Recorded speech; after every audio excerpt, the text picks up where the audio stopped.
अस्सलाम वालेकुम दोस्तों पाकिस्तान और इंडिया के दरमियान जो कशीदगी है उसमें बयानात हो रहे हैं। उसमें बहुत सारा कुछ हो रहा है, जैसा कि इंडिया ने हमारी तरफ दो जहाज़ अटैक के तौर पर भेजे और पाकिस्तानी अफवाज ने उन्हें मार गिराया, जैसा कि अभिनंदन को पकड़ा और बाद में रहा कर दिया।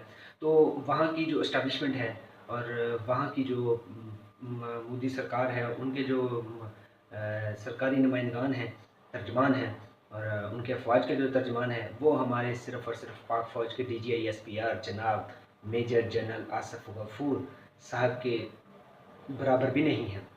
जैसा कि इन्होंने मीडिया टॉक्स में और गैर मुल्की अदारों को इंटरव्यू में बहुत एहतियात से और बहुत अच्छे अंदाज में पाकिस्तान का मौक़िफ़ पेश किया, जो काबिल तहसीन है। और पाकिस्तान की तारीख़ में ऐसे जो DGISPR हैं वो कम ही मिलेंगे और ये सलाम के मुस्तहिक हैं, जैसा कि इन्होंने हैंडल किया, क्योंकि ये एक बहुत अहम पोस्ट होती है जिसमें अवामी राब्ता होता है। और टीवी चैनल्स को इंटरव्यू दिए, इन्होंने प्रेस कॉन्फ्रेंस की, ट्वीट किए, बहुत ही दानिशमंदाना बातें की।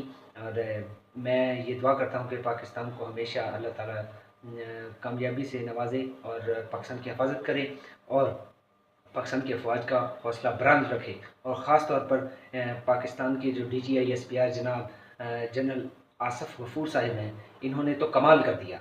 इंडिया की लीडरशिप के तर्जमान हों, मोदी सरकार खुद ट्वीट करे या उनकी इस्टेब्लिशमेंट के जो तर्जमान हैं वो बात करें या हुकूमती तर्जमान बात करें या उनके साबिक़ जनरल बात करें, तो इन्होंने बहुत बेहतरीन अंदाज़ में पाकिस्तान का मौक़िफ़ पेश किया और हमें बहुत खुशी है, हमें फ़ख्र है। पाकिस्तान ज़िंदाबाद, पाकिस्तान पाइंदाबाद, पाक फ़ौज ज़िंदाबाद। हमारी दुआ है कि पाकिस्तान हमेशा ऐसे ही तरक्की की राह पर गामज़न रहे और पाकिस्तान को दिन दुगनी रात चौगुनी अल्लाह ताला तरक्की अता फ़रमाए।